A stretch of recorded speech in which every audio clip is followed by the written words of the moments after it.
mind giving us a little bit of an introduction and then a little bit of background about yourself? Sure. Okay. So my name is Kim Cassellis, and I have been here at Central since 2003. Okay. I started as an assistant professor and then got tenured and was promoted to associate professor and then a full professor. Have served in the dean's office before, have served as department chair and then dean of the School of Education and Professional Studies at the time. Now it's just known as the School of Education, and now in this role as Provost and Vice President for Academic Affairs. Oh, okay. So You've been here, there, and everywhere. yes. So you know the ins and outs of education. Yes. Well, I mean, I still consider myself learning every day. Lifelong learner. Yes, exactly. But yes, here I also feel that I've been fortunate to be able to advance here at Central within these roles, because taking on new roles always is a challenge, but having taken on those roles here at Central, knowing at least some of the landscape and some of the community and the faculty has also helped in advancing in those roles as well. So I think that that's also a contributing factor. Absolutely. So you explain more about the roles too as well. What was the pursuit behind education itself? Yes, so that's a great question, and something I actually used to share with my students when I was teaching, because when I started here, I taught a intro class, and so I used to share with my students a little bit of background too as well, because I never thought of myself as going into education. I was a student who always sat in the back, not because I was not engaged. I was very shy and did not want to speak and really be noticed. So I share that. I used to share that with my students, because even through my undergraduate preparation, I thought I wanted to be an athletic trainer, and I was pursuing athletic training, and I did that, and then all of a sudden I just didn't want to do it anymore. That's fair. So, but when I was reflecting on what I wanted to do next, I knew I wanted to continue to help people. I loved engaging with the athletes, and working with them through their injuries, and trying to avoid injuries at the same time. So I went back to school, and this is the part where I never thought I would see myself teaching, is that I was in graduate school, paying my own way, taking out significant loans, and a professor came up to me and asked me if I'd want to teach a class so that I could get tuition reimbursement through like a graduate assistantship. Okay, yeah. And I said yes immediately, because I did not want more loans. So I share that part. I used to share that with the other part with the students too, because sometimes you just have to go outside your comfort zone. And maybe at the time it was motivated for different reasons, but it led to where I am today. And I'm thankful that I pushed myself outside my comfort zone, and somebody who didn't even want to speak in class was teaching a class. And then here I am today. So I attribute that to pushing yourself outside your comfort zone too as well. So I know that went a roundabout way of explaining, but it's kind of the pathway of my education. But also, even in undergrad, I chose the school I did because I knew I wanted to do athletic training, but I also wanted to explore other opportunities. And at the time, the preparation to be an athletic trainer is different than what it is now. And a lot of other schools, you just did the athletic training. You didn't take a lot of general education courses. And I wanted, a solid foundation, which I'm also thankful for, because I had that strong background in general education. So I feel that also those skills helped me to where I am today. That sometimes we don't realize those when we're going through school and having to take a course that meets this general education and this, another one over here. But at the end of the day, all those build, a great foundation, especially, with the world that we're in now and ever changing. Ever changing. Yeah. So. Absolutely. Well, thank you. Yeah, no, that was really great. And one thing I wanted to ask was the shift, especially from like just that, like, not necessarily, you said you didn't know that you wanted to be in education. Right. So like within shifting that, and then also combined with the roles that you were kind of going back, can you explain maybe the mentality that kind of pushed you throughout, and more so just like was it a go-getter mentality, Yeah. You said you had a realization too. Yeah, so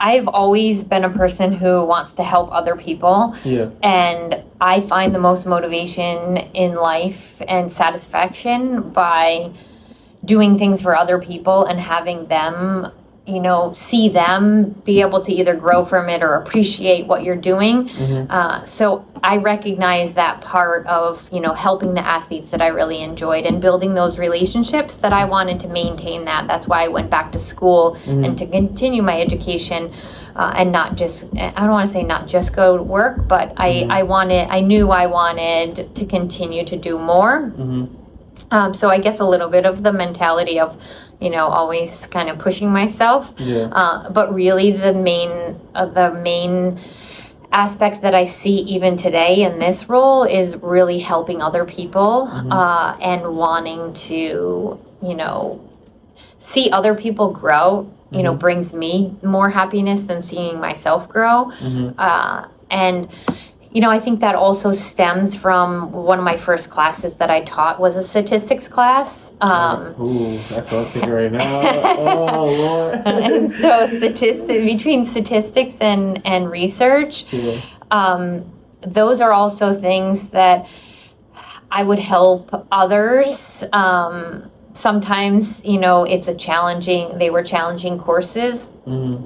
but I found the most joy in those classes, Mm-hmm. which I know was sometimes unique with some of my other friends in the class or students in the class, that really being motivated to helping other people overcome obstacles or Mm-hmm. just helping others is really throughout of why, within teaching, why I wanted to be the best teacher, why I wanted to be the best advisor, and Mm-hmm. why, I ended up going to serve as a department chair Mm-hmm. and also dean, because I knew I could help more people and I could make a difference and help change something. So really my thread kind of throughout is helping and serving others. Absolutely. That's good. Mm-hmm. So with that want, and now that you've gotten into the provost, what are Mm-hmm. some of the things you do here on a day-to-day to help exemplify that?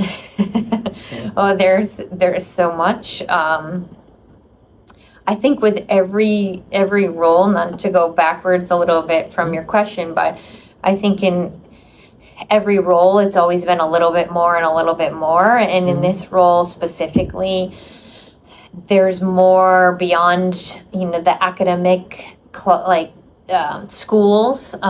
We also oversee academic support areas and the registrar's office and other functions and global engagement and just a lot of areas. So on a daily basis, no day is the same day. Yeah. Which also I'm motivated by that. I like to be challenged. I like to be continue to help.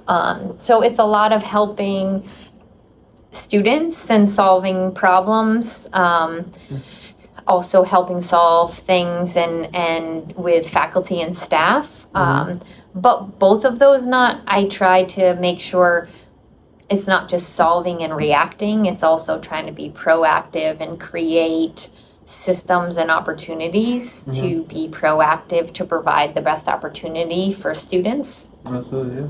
So, Okay. I know that doesn't answer your question, but every day is a different day. Different day, yeah. No, absolutely. I completely understand as well. But I'd say we shift more into like the second portion, which is basically the trends and challenges in higher education.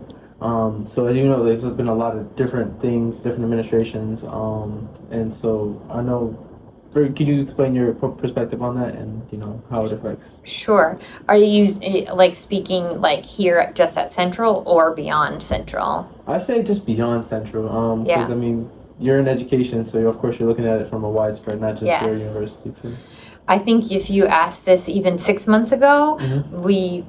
folks might respond very differently. I think we are in a place that is forcing change in higher education. And, I think some of the how it's being done has been very challenging, and some of the aspects that are coming out of Washington. I always try to look at challenges as opportunities. So where I think it can be an opportunity is that sometimes in higher education we move slow, and this is forcing us to move faster, which I appreciate that part. There's many other challenges that we do our best to make sure they become opportunities, but there's definitely a changing landscape out there, for sure, on multiple aspects, not just within all of the technology, but just all the changing demographics and the decline in students from 18 to 24. We've been knowing that this cliff is coming our way for some time, but is here. And now you couple that with changes out of Washington, changes with international, just like there, all of those changes. There's a lot going on. And much more focused on making sure we're sustainable, because there's we're very fortunate to be a university that is talking about these challenges and changes at the national level, and we're still talking about them and trying to be proactive and building versus talking about having a different conversation that includes cutting and closing, like many higher institutes of higher education is doing. So I feel very fortunate at the same time that despite all those changes, I think I don't think we are in a good spot for Central. Absolutely. As well. I like what you said about challenges and opportunities as well. Like I have a very what you call entrepreneurial spirit or growth mindset. So they always say even in the stock market they say chaos creates opportunity. Right. And I think speed is a really good thing for our university. And it might even affect the way we learn in general. Do you think this is probably on the more future side of it, but how do you feel about just colleges going forward, or colleges or just secondary education going forward as well, in the future, 10 years time, 20 years time? That's a great question, and I think there's two things that I feel are going on that is impacting looking down the road too. I feel one aspect we're really focused on showing that return on investments of students coming to higher education in the first place. So therefore we're very focused on being career ready and making sure that there's new guidelines for making sure our graduates, there's gainful employment requirements that we have to have in order for us to continue to offer financial aid. But not to get off track, I think that career-minded direction, but I also think that sometimes we don't even know some of the careers that might be here in 5 years or 10 years, or how often students will change their careers during their professional journey.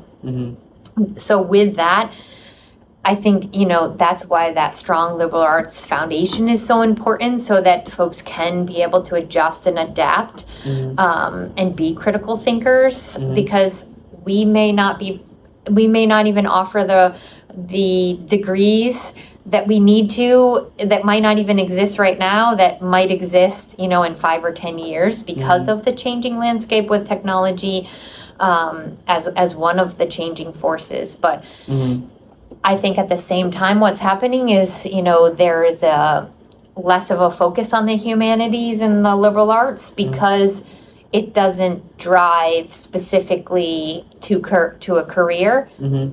but it sets a great foundation, and I think that that's where some of the discussion needs to continue, having that solid foundation, but recognizing the direction that we're going and making sure our graduates are career ready. And I feel that we need to have that liberal arts foundation to be career ready at the same time. Okay. Did that sort of answer your question? I know it was a little off track, might be a little off, but it did. And it kind of leads into the next question, which is speaking about how like you and your role, and then again you represent Central too as well, like how you are kind of leading us into that future as well. And you said building that foundation, stronger foundation. Is there anything you want to add to that point?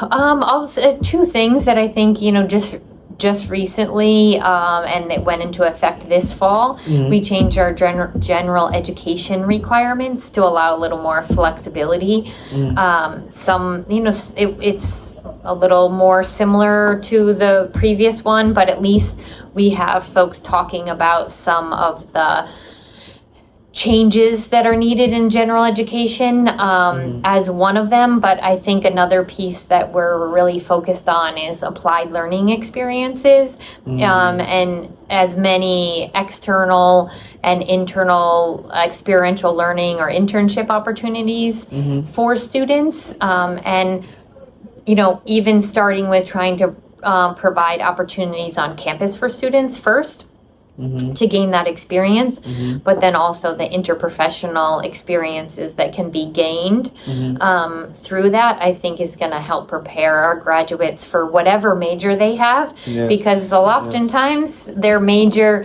is a stepping stone to where their professional journey may take them. That's why it's so critical to make sure you get a good foundation and never say no to something, even if you might feel uncomfortable about it. Absolutely. Let's see, where are we at in the time check? We're 14 minutes left, okay? So perspectives on current issues at university, we talked about that. What about let's talk the technology and how adjusting for that, and also academic survey. So more just, I think, let's talk AI. I know there's no rules or nothing governing AI. So for us in the AI policy and stuff like that, how? Yes. Yeah. That's a great question. And it's something we can still continue to talk about. And I, with our CIO, George Claffey, we co-chair the President's Task Force on Artificial Intelligence. And that was one of the first things that we talked about. And I know our system office is also looking at policies and so forth. And really where we landed is looking at I want to say, because it's so hard, it's not the same, there's no Turnitin, there are some platforms as far as Turnitin, but the effectiveness or I don't know a better way of saying it, this is where George has a better technical side of things, but there's not as much confidence when you use those different platforms. So really where we landed as far as having a policy is more having a statement that faculty need to indicate what their guidelines for the course is. Because if we say you can't use AI, we have majors on AI, so how do you do that? So you're balancing that versus we also have supported the library through, I think it's eScribe. It's so that we can help students. If you are using it, let's properly document it and cite it and so forth as well. So trying to find that space that's appropriate with the faculty and identifying on their syllabi, because if anything comes up with grade appeals or misconduct, everyone goes back to their syllabi as kind of the contract that also preserves their academic freedom and how they want to utilize it as well. And just from our standpoint is that faculty need to be clear on how they want it or don't want it, so that the students know what's appropriate in their class. Because I know some faculty are utilizing it and say, you can use it this way, but not this way. Or, so there's different ways. I think being clear on what's okay in your course is where we have gone as a leadership team, because all of the other pieces are changing, and it's also harder to be able to monitor for plagiarism or anything in that road as well. Absolutely. And this is a little bit of a side thing, but for me, my major, I'm adding a dual in like business analytics and management information systems, with the idea of going into business intelligence, data scientist. So one of I think I'm getting more into applying my learning, and one of the things is like, okay, like how can we use what we have to contribute to our growth and development? So it's like a side question, but with all these policies and everything that the faculty is using, are you guys working to see like, okay, how are they doing it to be able to kind of create like not a governing thing, but like for the future in like a couple of years, because that methodology can work for now as we're in this time, but as we start to get more stricter, or if something pops out as a policy, I agree.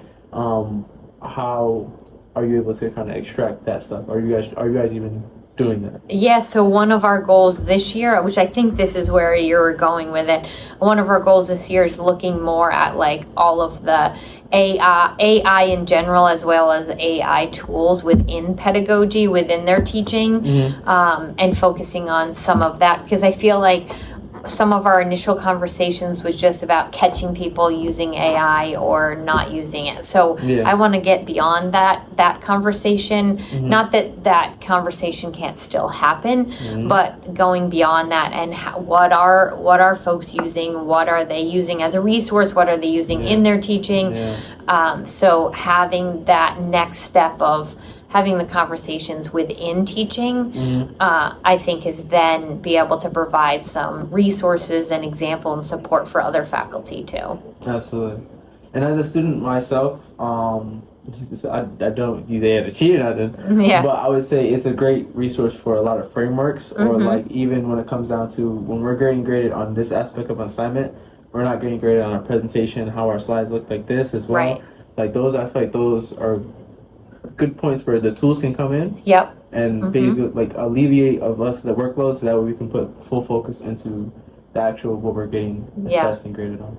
So just another point. It is. And we've had debates, not necessarily a debate, but conversation amongst colleagues too, that the more you put into something, the more, AKA you're putting into that prompt or whatever it is, or, whatever search engine or whatever it is that you're using, it's only what your output is only going to be as good as what you're putting in too. So the more you put in, and the more you're looking for maybe just to refine something, or you're not looking for something from ground zero there that's, you're asking them to generate something from scratch, then I feel like you know that work versus another work. So I don't know. That's not. I think there's more conversations that those who might be skeptical of it, I think we need to learn all the different ways that it can be used as well. Absolutely. I think that's a really whole nother side. It is. Put that up for another conversation. Keeping track of time, we have about 7 minutes left.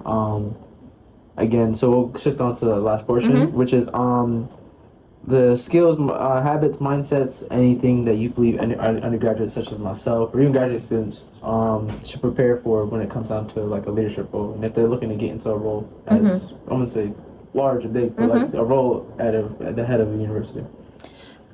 I kind of just I was reflecting on that like, as far as skills, there's a number of things. I go back to, what led me here in the beginning is, taking advantage of any opportunity that is presented to you, even if you think that it might not be beneficial. You never know what it may lead to, or the connections that you may make.